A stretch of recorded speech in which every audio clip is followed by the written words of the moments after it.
Palavra da Verdade, com Hernandes Dias Lopes. Eu quero partilhar com vocês um assunto bem devocional nesta noite. E vou ler 3 textos. O primeiro deles está em Mateus 18. Abra sua Bíblia comigo, por favor. Mateus 18, versos 21 e 22.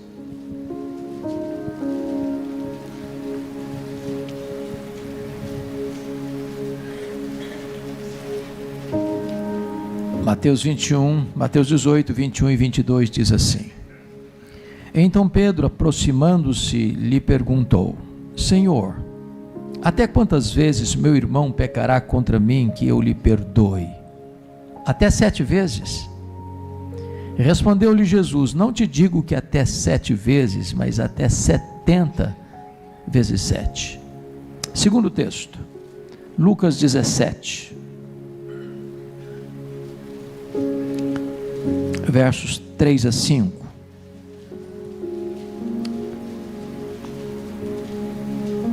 Acautelai-vos, se teu irmão pecar contra ti, repreende-o. Se ele se arrepender, perdoa-lhe. Se por 7 vezes no dia pecar contra ti, 7 vezes vier ter contigo, dizendo: estou arrependido, perdoa-lhe. Então disseram os apóstolos ao Senhor: aumenta-nos a fé. Último texto, Colossenses 3,13.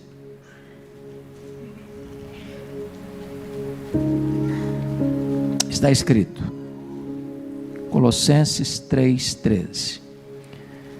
Suportai-vos uns aos outros, perdoai-vos mutuamente, caso alguém tenha motivo de queixa contra outrem. Assim como o Senhor vos perdoou, assim também perdoai vós. Eu estou convencido de que nenhuma pessoa neste seleto auditório pode dizer: eu não preciso desse assunto. Nunca errei com ninguém. Nunca precisei pedir perdão. Nunca precisei perdoar ninguém. Então essa mensagem é para mim e é para você. Precisamos dela, porque nós não viemos de uma família perfeita. Nós não somos uma pessoa perfeita. Nós não nos casamos com uma pessoa perfeita. Nós não temos filhos perfeitos. Nós não frequentamos uma igreja perfeita. Por isso, mais hoje ou mais amanhã, nós vamos ter motivos de queixas uns contra os outros. Hoje eu quero tratar de 3 assuntos. O primeiro deles é por que perdoar. O segundo deles é até quanto perdoar. E o terceiro é como perdoar. E a primeira coisa que esse texto nos sugere que nós devemos perdoar é porque o contexto retrata que nós temos uma nova natureza. Se você é um cristão, você nasceu de novo. Se você nasceu de novo, você tem um novo coração, uma nova mente, uma nova vida. Se você nasceu de novo, você já foi perdoado. E no céu só tem um tipo de gente que entra: os que foram perdoados. Ninguém entrará no céu se não foi perdoado. E ninguém entrará no céu se não perdoar. Quem não perdoa, não pode ser perdoado. E se alguém não é perdoado, não pode ser salvo. Então, essa é uma questão vital, absolutamente necessária. Até porque não há saúde emocional sem perdão. Não há casamento saudável sem perdão. Não há família saudável sem perdão. Não há igreja saudável sem perdão. É vital. É absolutamente necessário. Mas, se eu já fui perdoado, eu preciso também perdoar. E por que eu preciso perdoar? O texto diz, porque há momentos em que nós temos queixas uns contra os outros. Honestamente, quem de nós aí nunca perdeu as estribeiras? Quem de nós já não passou do ponto em algum momento da vida? Quem de nós já não se irritou e acabou falando palavras que não devia falar, com tom de voz que não devia usar, e acabou machucando e ferindo a pessoa que a gente mais amava?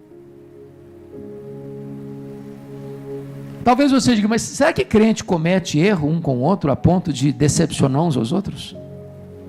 A Bíblia fala de Paulo e Barnabé, dois grandes líderes da igreja. Num dado momento da vida, os dois tiveram tal desavença que não caminharam juntos. Então, me permita dizer isso, crente briga também, sabia? Crente às vezes bate cabeça. Paulo, escrevendo a sua carta aos Filipenses, diz que duas mulheres da igreja, duas líderes da igreja, Evódia e Síntique, não combinavam mais. Eu sei que na IPVO não tem essas coisas, mas às vezes as pessoas são crentes e bate cabeça, sabia? Às vezes entram em desacordo, às vezes tem motivo de queixa, porque erramos às vezes intencionalmente, às vezes erramos não intencionalmente, mas erramos, tropeçamos em muitas coisas. Por outro lado, a Bíblia nos manda a perdoar assim como Deus em Cristo nos perdoou. E agora entra a pergunta, como é que Deus em Cristo me perdoou? Ele me perdoou completamente, cabalmente, eternamente. E a Bíblia usa figuras para retratar esse perdão divino. Por exemplo, a Bíblia diz que Deus desfaz os nossos pecados como a névoa. Quem já dirigiu um carro aqui numa estrada estreita, sem acostamento, numa madrugada com muito nevoeiro, e você entrou em pânico, porque você não sabia se o seu carro estava na estrada, se estava na beira de um abismo, se vinha um caminhão e não estava vendo você e esmagaria você, é um desespero.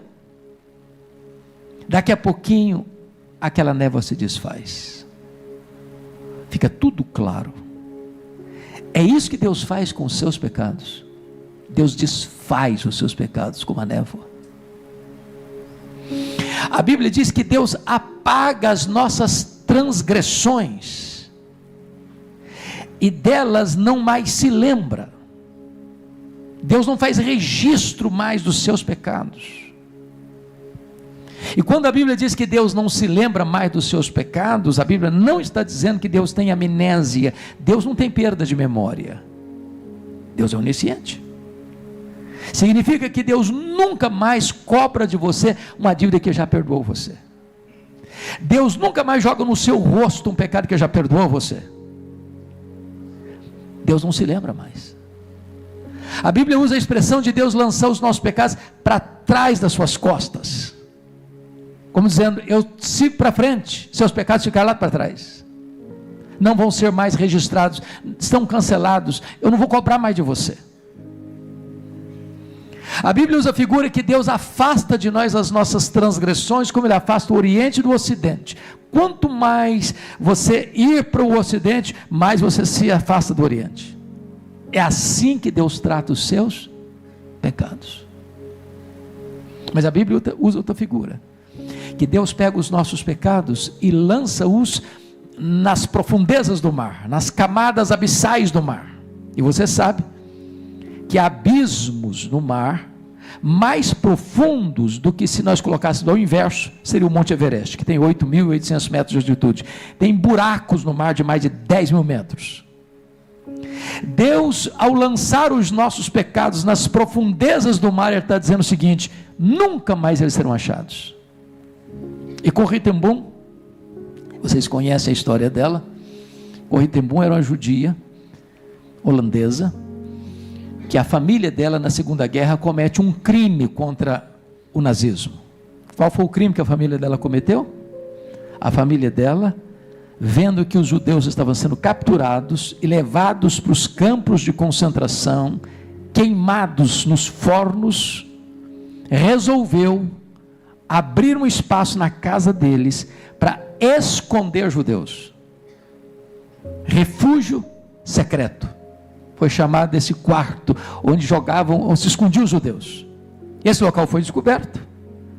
O pai de Corrie ten Boom foi preso, a família dela foi presa, ela foi presa, a irmã dela foi presa e toda a família dela morreu. Somente ela sobreviveu. E é muito curiosa a história dela, porque quando ela estava sendo levada para o mais terrível campo de concentração nazista, na fila das mulheres, todas as mulheres tinham seu cabelo raspado, tinham que tirar toda a roupa, para ser totalmente examinada, e ela com a sua Bíblia, e ela fez uma oração: meu Deus, manda o teu anjo, porque eu não posso deixar de levar minha Bíblia. Mas lá pelas tantas ela pensou assim: mas os anjos são invisíveis, Deus, eu preciso que um anjo seja visível hoje. E ela está na fila, e os guardas examinaram a pessoa atrás dela, e os guardas examinaram a pessoa na frente dela, e ela passou como um ser invisível pela investigação, e levou sua Bíblia. Por providência divina, ela sai do campo de concentração, ela escapa desse campo de concentração. A guerra terminou, e agora Corrie ten Boom se torna uma missionária, pregadora do Evangelho pela Alemanha, pela Europa. E um dia ela está pregando na Alemanha, e ela olha no auditório e vê um senhor de cabelos brancos, e ela o reconhece. Era o guarda da prisão onde ela ficou, com maus tratos, com torturas, e o homem que afligiu a sua irmã Betsy até a morte. Aquele homem havia se convertido a Cristo também, estava no auditório ouvindo Corrie ten Boom, e Corrie ten Boom está agora na porta da igreja cumprimentando as pessoas.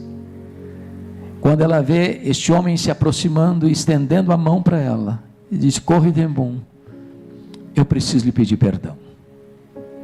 E ela encolheu a mão, gosto de sangue veio na boca, uma dor avassaladora em sua alma. Então o Espírito de Deus segredou o coração dela: estenda a mão, perdoe, fique livre, deixe esse homem livre. Ela estendeu a mão para ele e disse: eu sei quem é o Senhor, de fato eu sei o mal que o Senhor me fez, mas eu tomo a decisão de lhe perdoar, fique livre, porque eu estou livre. E quando Corrie ten Boom examina o livro de Miqueias, capítulo 7, que Deus pega os nossos pecados e lança-os nas profundezas do mar, ela disse: Deus faz mais uma coisa, bota uma placa nesse local: é proibido pescar aqui. Deus perdoa completamente, plenamente, eternamente. E a Bíblia diz que eu devo perdoar, assim como Deus em Cristo me perdoou. A Bíblia é tão categórica nesse assunto, meus irmãos, que ela diz o seguinte: se você não perdoar, você não pode orar, suas orações são interrompidas. Aliás, a Bíblia diz que se você tratar a sua mulher de maneira agressiva, não viver a vida comum no lar, suas orações são interrompidas. A Bíblia diz que se você não perdoar, você não pode trazer sua oferta ao altar, porque antes de Deus aceitar a oferta, Ele tem que aceitar o ofertante. A Bíblia diz que se você não perdoar, você não pode ser perdoado, porque Jesus nos ensinou: perdoa-nos as nossas dívidas, assim como nós perdoamos aos nossos devedores. Se você não perdoa, você está pedindo juízo para a sua cabeça. A Bíblia diz que se você não perdoar, você entrega aos verdugos da consciência, aos flageladores da alma, você não tem paz. Aliás, guardar mágoa é uma questão de falta de bom senso, porque guardar mágoa é a mesma coisa de você beber um copo de veneno pensando que o outro vai morrer. É autofagia. Quando você guarda mágoa de alguém, esse alguém bota um cabresto em você, controla a sua mente. Você vai chegar em casa cansado para tirar uma soneca, e se deita do seu lado e vira o seu pesadelo. Você vai chegar em casa para fazer um lanche, essa pessoa se assenta à mesa com você e tira o seu apetite. Você vai sair de férias com a sua família, ela pega carona com você e estraga as suas férias. A única maneira de você ter saúde espiritual, física e emocional é perdoando. Agora, o perdão, me permita dizer isso, não é fácil. Não é fácil. Ninguém perdoa, meus irmãos, porque foi bem criado, porque tem um temperamento ameno, ou porque é membro da IPVO. Perdão é uma obra da graça de Deus em nós.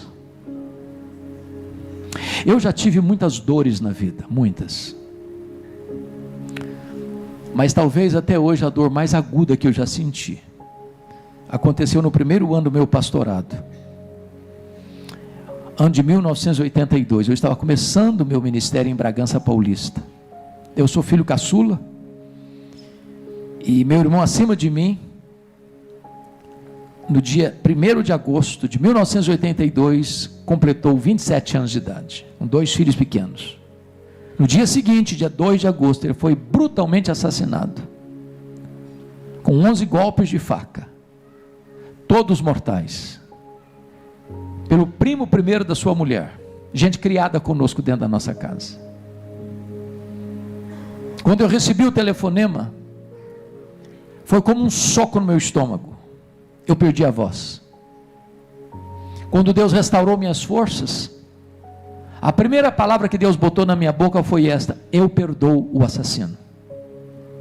Eu não tinha outra opção, ou perdoava, ou adoecia, ou perdoava, ou minha vida transformar-se no inferno, ou perdoava, ou teria que abandonar o ministério. Mas eu posso lhes garantir que o perdão é maior que o ódio. O perdão cura, o perdão liberta, o perdão restaura. O perdão é a asepsia da alma, é a faxina da mente, é a alforria do coração. A Bíblia me ensina a perdoar assim como Deus em Cristo me perdoou. Mas pastor Luciano, eu só fui entender de fato o que é esse perdão no dia que eu pude entender uma parábola que Jesus contou, a parábola do credor incompassivo. Jesus conta uma parábola que um rei acertava as contas com seus súditos e encontra um que lhe devia 10 mil talentos. Não tendo com o que pagar, o homem pediu clemência e o rei perdoou a ele a dívida de 10 mil talentos. Lá na frente, aquele cidadão perdoado encontra um conservo que lhe devia 100 denários, também não tendo com o que pagar, pediu clemência e disse: não, comigo é assim não, eu não perdoo não, pago o que você me deve, senão eu ponho você na cadeia. O rei ficou sabendo da história, mandou chamar o homem, disse: servo malvado, eu perdoei a você 10 mil talentos, agora você não perdoou o seu conservo 100 denários, então você vai ser entregue aos verdugos, aos flageladores, até que você pague o último centavo. E Jesus termina assim: assim vosso Pai Celeste vos fará, se do íntimo não perdoardes uns aos outros. A parábola terminou, e eu não entendi quase nada, eu não sei quanto vale 10 mil talentos, também não sei quanto vale 100 denários, não é a nossa moeda. De fato, Jesus não contou apenas uma parábola, ele contou uma hipérbole. Nenhum judeu podia dever no primeiro século 10 mil talentos. O que são 10 mil talentos? Um talento são 35 quilos de ouro.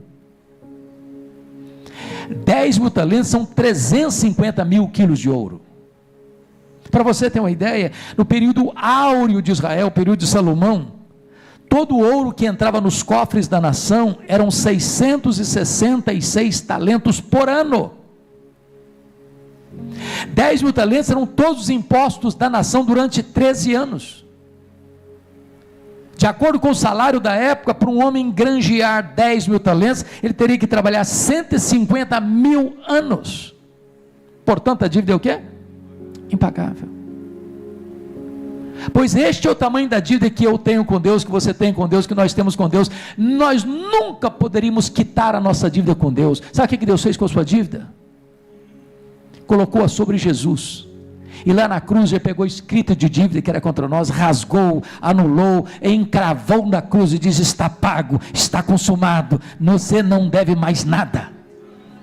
Esse é o perdão que Deus deu a você, perdão livre, perdão infinito, perdão eterno, perdão completo, perdão cabal. E agora a Bíblia diz que eu devo perdoar como Deus em Cristo me perdoa. Ninguém aqui nesse auditório pode dizer: não, pastor, se eu contar a minha história, o senhor vai me dar razão. Sofri muito, fui muito injustiçado, me machucaram demais, levei muito prejuízo. A Bíblia diz que eu devo perdoar, assim como Deus em Cristo me perdoou. Por que que você deve perdoar? Por que que eu preciso perdoar? Porque nós somos muito perdoados. Vamos ao segundo texto, Mateus 18, 21 e 22, volta lá comigo, por favor.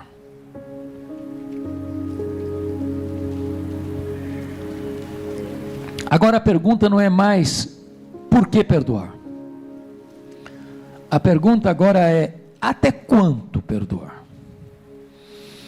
Versículo 21, então Pedro, aproximando-se, lhe perguntou: Senhor, até quantas vezes meu irmão pecará contra mim? Preste atenção, não é o perverso, não é o ímpio, não é o meu inimigo, não, é o meu irmão. O que Jesus está admitindo? Que irmão erra com outro irmão. Então não fica escandalizado, não deveria, mas erra. Ou você nunca errou com seu irmão? Erramos dentro de casa, erramos fora de casa, erramos na igreja. E a pergunta do Pedro é essa: até quanto, Senhor? E ele, muito generosamente, quase querendo receber um aplauso e um elogio de Jesus, até 7 vezes. 7 é um número emblemático na Bíblia, é um número perfeito. Os rabinos da época diziam que se perdoava, devia se perdoar até 3 vezes, mas 7, Pedro estava querendo arrancar um aplauso de Jesus. Parabéns, Pedro, você é um cara batuta, você é crentão mesmo. Para Pedro é como se fosse uma cota. Senhor, até onde vai essa cota de perdão? Até 7 vezes, Senhor. E Jesus desconcerta o Pedro e responde para ele: não até 7 vezes, Pedro, até 70 vezes 7. Acho que Pedro não tinha feito o Kumon, então não tinha uma resposta rápida para dar. Ele não tinha feito esse cálculo na cabeça dele rapidamente. É claro que Jesus não está falando de 490 vezes. O que Jesus quis dizer para Pedro é que o perdão é ilimitado.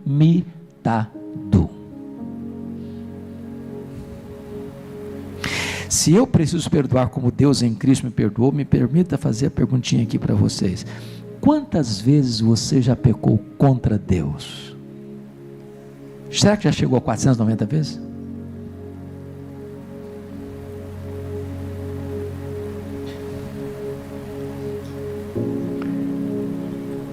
Quando você erra, quando você peca, se você é uma pessoa convertida, você chega para Deus: Senhor, eu errei, o Senhor me perdoe.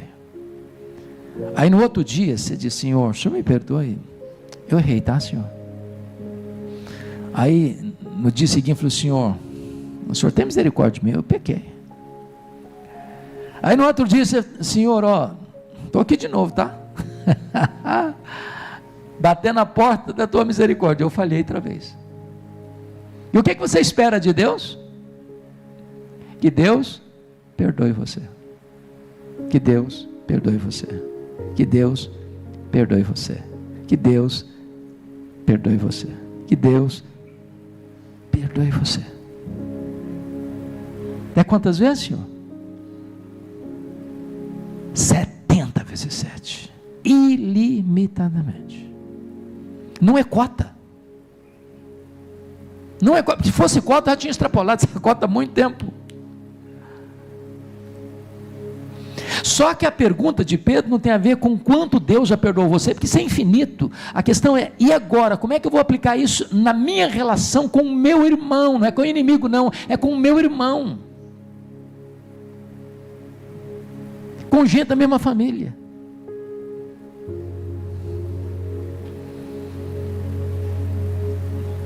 Agora pense comigo o seguinte: se Deus chegasse para você e para mim assim, falou: olha, fulano, Hernandes, vamos fazer o seguinte, até hoje eu te perdoei, agora não erra de novo não, que eu risco você da minha caderneta. Não falha de novo não, porque você, vou virar as costas para você, nunca mais. Se Deus fizesse isso com você e comigo, o que seria de nós? Estaríamos arruinados, perdidos, condenados. Não há homem que não peque. Quem falar que não tem pecado, a Bíblia diz, é mentiroso. Isso significa, irmãos, que enquanto Jesus não nos levar para o céu, nós vamos fazer o quê? Infelizmente, erramos com os outros, frustramos os outros, decepcionamos os outros, machucamos os outros. Não temos licença para pecar, não temos permissão para fazê-lo, mas nós ainda não fomos glorificados.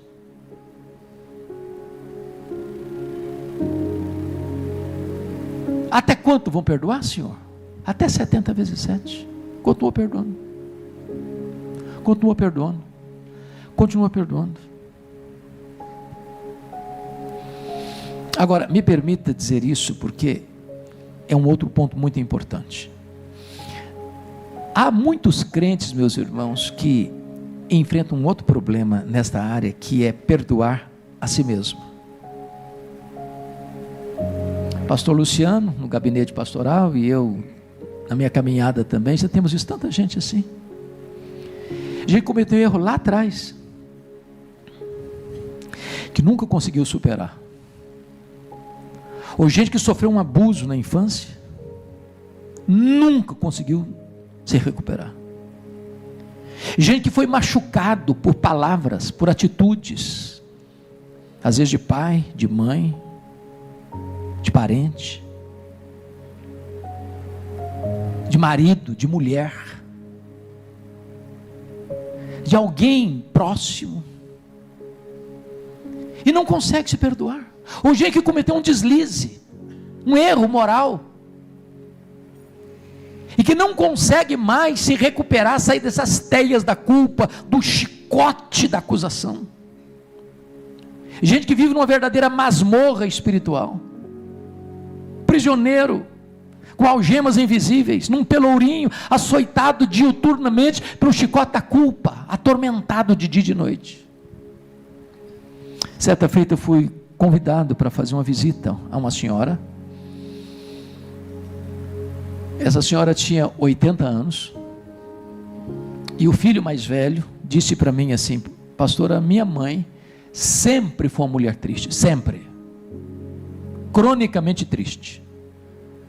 Levamos para todo tipo de médico, psicólogo, psiquiatra, fez todo tipo de exame possível e inimaginável, nunca ninguém detectou a razão da tristeza dela. O senhor podia ir lá orar por ela? Eu falei, eu vou. Quando eu chego naquela casa, aquela senhora estava sentada num sofá, com um olhar distante, com um semblante abatido, e eu começo a conversar com ela. Ela disse para a família: eu preciso ficar sozinho com o pastor. E quando eu fico sozinho com ela, ela me olha nos olhos e me diz assim: pastor, eu sofro há 60 anos. E eu perguntei: mas por quê?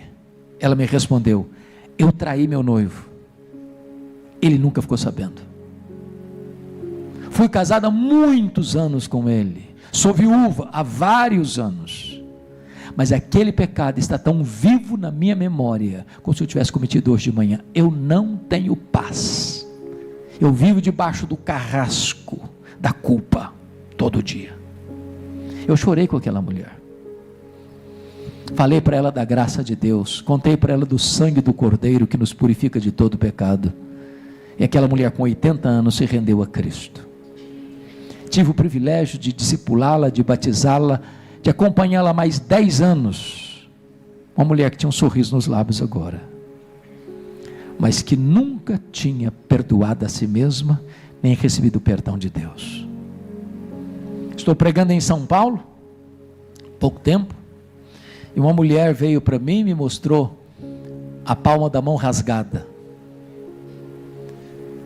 E ela disse: o senhor está vendo essa mão rasgada? Eu falei: estou vendo a cicatriz aí. Ela me disse: eu fui esfaqueada pela minha mãe quando eu tinha 10 anos. Ela me disse: eu odiei minha mãe 50 anos. Eu enterrei a minha mãe e não a perdoei. E hoje eu sou atormentada pela culpa porque eu não perdoei minha mãe. Tem muita gente hoje, irmãos, vivendo uma vida miserável porque nunca tomou posse do perdão de Deus. Helenivação, talvez a maior expressão de capelania hospitalar no Brasil. Num dos seus livros conta a história de Doralice. Doralice era uma moça que, em virtude dos dramas da vida, das angústias da alma, toma a decisão de tirar a vida. E ela tomou solda cáustica, destruiu todos os seus órgãos. E um dos mais afamados cirurgiões de São Paulo dedica-se a cuidar da Doralice e fez várias cirurgias corretivas no seu organismo. Depois de meses e meses e meses de tratamento intensivo, com muitas cirurgias, consegue recuperar a saúde da Doralice e com muita alegria deu alta para a Doralice. Ela voltou para sua casa para recomeçar a sua vida. Esse médico afamado, convidado para uma grande conferência de cirurgia na Europa, arrumava as malas para ser um dos preletores, onde daria testemunho do sucesso do tratamento de Doralice. Quando ele está terminando de arrumar as malas, o telefone toca, ele atende, é da casa de Doralice, e a informação era essa: Doralice acabou de cometer suicídio. Ele cancela a viagem, rapidamente vai para o local onde a família estava, com o corpo gelado da Doralice, estendido ainda na cama, e ele chora sobre o cadáver da Doralice e disse: Doralice, me perdoe, eu curei as feridas do seu corpo, mas eu não lancetei os abscessos da sua alma. Talvez hoje você vai precisar cuidar de você mesmo, perdoar a você mesmo, tomar posse do perdão de Deus. Tem muita gente hoje ceifando a própria vida, porque não consegue lidar com a dor da culpa, porque nunca entendeu o perdão de Deus, e nunca recebeu o perdão de Deus, e nunca perdoou a si mesmo. Até quantas vezes, Senhor? Até 70 vezes 7. É infinito, não tem limite. Bom, vamos ao último texto, Lucas 17.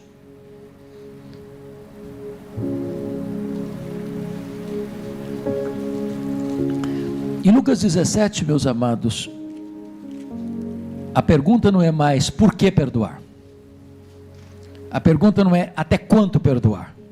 Lucas 17, a pergunta é como perdoar. E o verso 3 começa com uma palavra muito sugestiva. Jesus começa assim: acautelai-vos. Por que Jesus fala disso aqui, quando vai tratar de perdão? Porque a primeira coisa que nós temos que compreender é que, se eu estou falando de perdão, eu estou falando que duas pessoas ou mais estão o quê? Machucadas, feridas, magoadas.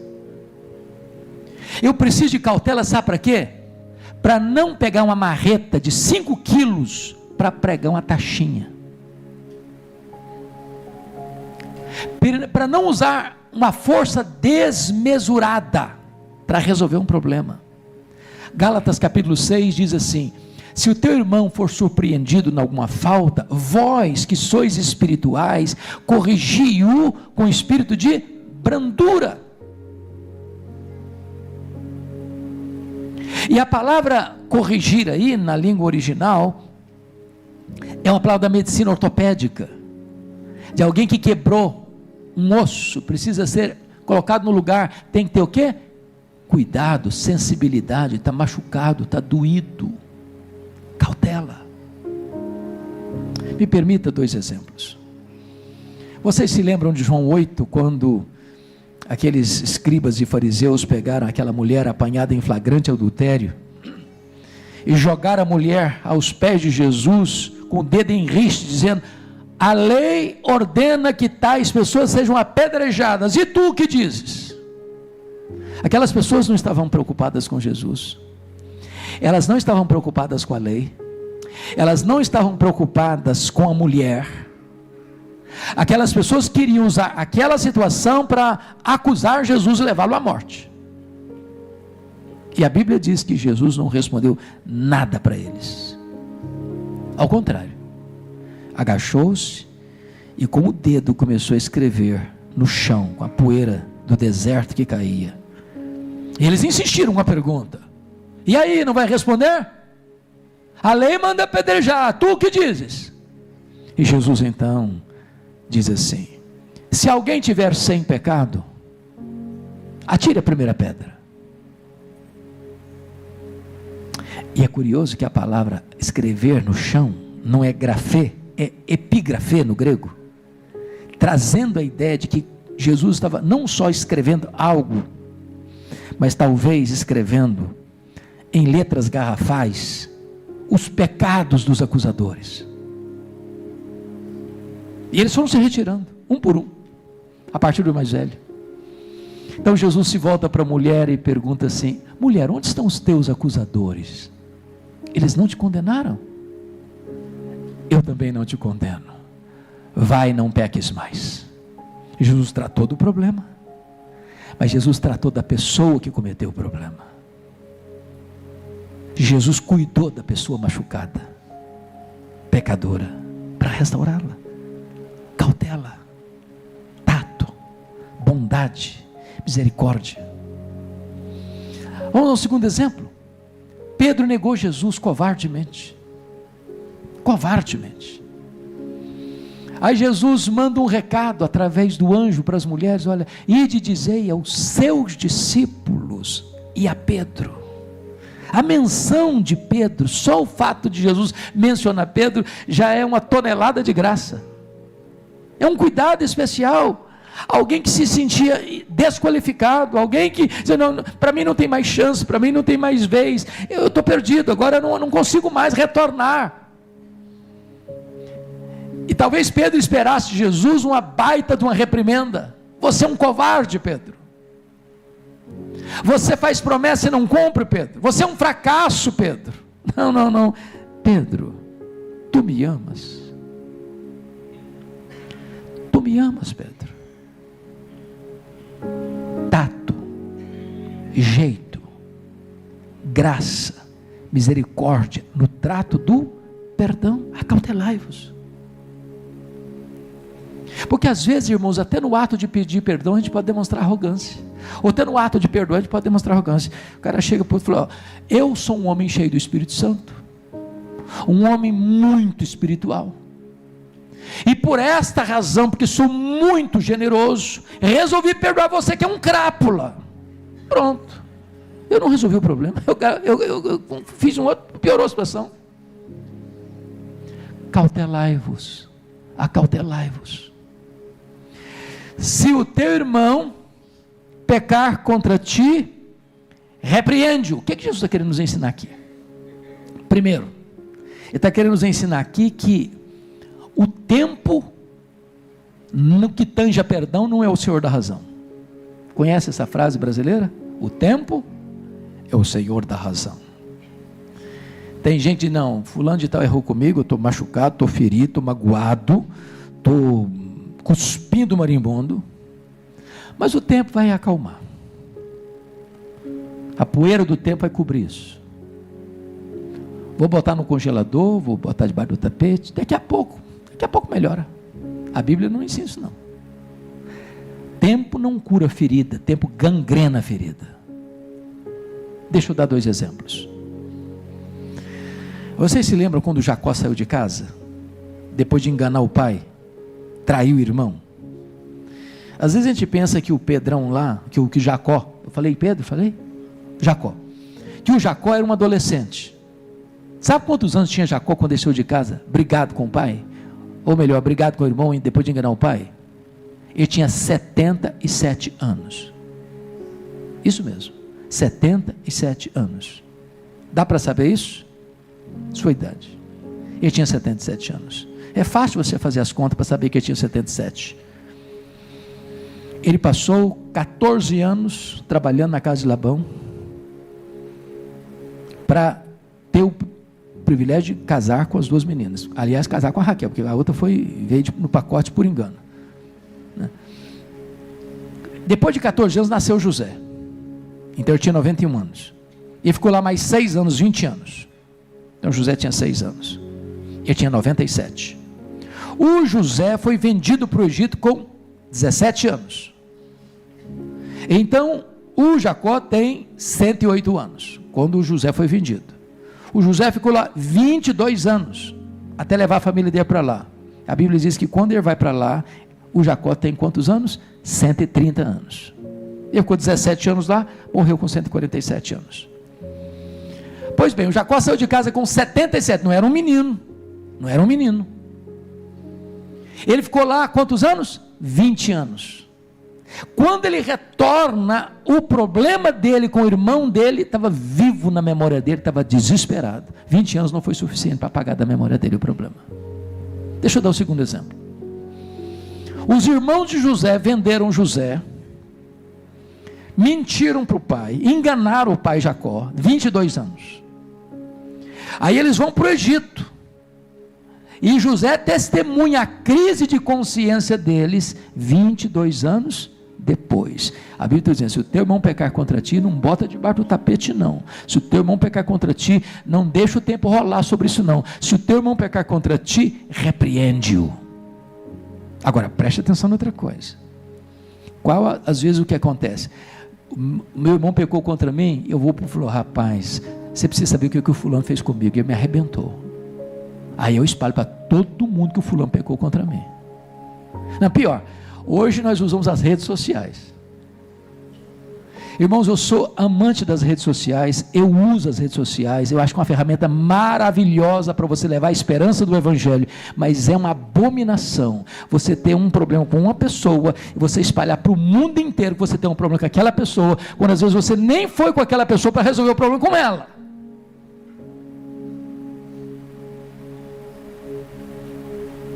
Se o teu irmão pecar contra ti, repreende, vai a ele, resolve o problema com ele, não espalha para todo mundo. Agora o que está escrito? Se ele se arrepender, perdoe. Então vamos prestar atenção em outra coisa importante. O amor de Deus é incondicional. O que significa isso? Significa que não há nada que você possa fazer para Deus amar você mais, não há nada que você possa fazer para Deus amar você menos. Deus ama você com amor eterno. Agora, o perdão de Deus não é incondicional. Perdão não. A quem Deus perdoa? A quem? Se arrepende. Em não havendo arrependimento, não há o quê? Perdão. Deus não perdoa quem não se arrepende. O amor dele é incondicional, mas o perdão não. Perdão requer o quê? Arrependimento. Se ele se arrepender, perdoa-lhe. Agora, vamos ao verso 4, irmãos, que o verso 4 é uma situação que Jesus cria sem muita concretude na nossa realidade. Eu nunca vi nos meus 43 anos de pastorado, não sei se o pastor Luciano já viu algum caso parecido, eu nunca vi. O que está escrito no versículo 4? Se por 7 vezes no dia pecar contra ti, e 7 vezes vier ter contigo dizendo, estou arrependido, perdoa-lhe. Conhece algum caso assim? Num dia só, 6 da manhã o cara chuta a sua canela direita. Aí vem, desculpa, eu estava meio irritado, você me perdoe, tá? 9 horas da manhã e vem e chuta a canela direita, à esquerda. Aí chega logo depois, rapaz, eu estava nervoso, você me perdoe. Aí meio-dia volta outra vez e fala mal de você. Ah, cara, me desculpa, tá?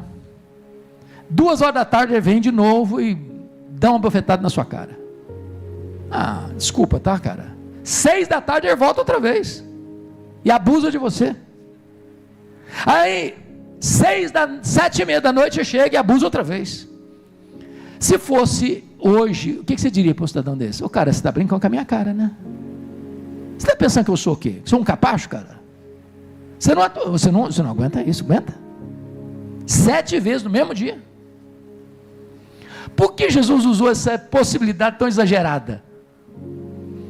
Para dizer o seguinte: você e eu nunca podemos negar, reter perdão para alguém que chega a você e diz: eu estou arrependido, me perdoe. Deixa eu copiar meu colega lá de São Paulo, Orival. Vocês estão entendendo o que eu estou falando?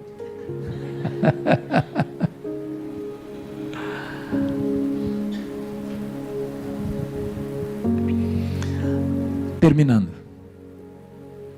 a reação dos discípulos é incrível no versículo 5. Quando Jesus botou a régua lá em cima, os apóstolos responderam assim: senhor, ó, o negócio é o seguinte, ó, o senhor botou a régua muito em cima, isso não dá para nós não, o senhor está fazendo algumas exigências aí que não dá para nós não, então faz o seguinte, o senhor aumenta a nossa fé, porque com a nossa capacidade, do jeito que nós somos, nós não vamos conseguir fazer isso não. Irmãos, perdão é uma obra da graça de Deus em nós, não é um sentimento, não é uma emoção, é uma decisão. Você resolve perdoar, você faz isso pela fé.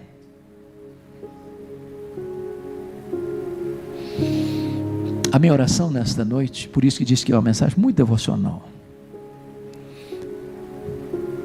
é que você faça uma análise no seu coração. E se você lembrar que alguém tem alguma coisa contra você, não é que você tem contra ela, não, se você lembrar que alguém tem alguma coisa contra você, você pode ser o inocente na história. Toma iniciativa, vá lá, marca um café. Se não quiser ir na sua casa, marca na padaria, vai lá, conversa, acerta os ponteiros, arranque essa raiz de amargura do seu coração, fique livre, deixa outra pessoa livre, não use subterfúgios, porque às vezes no ato de pedir perdão a gente usa subterfúgios. Eu errei, mas você errou mais do que eu. Isso não é pedir perdão. Eu posso ter feito isso e isso, mas pelo menos não sou igual a você que fez aquilo e aquilo outro. Também não resolve assim. Não é assim que a gente faz. Tome a decisão de perdoar completamente, como Deus em Cristo perdoou você.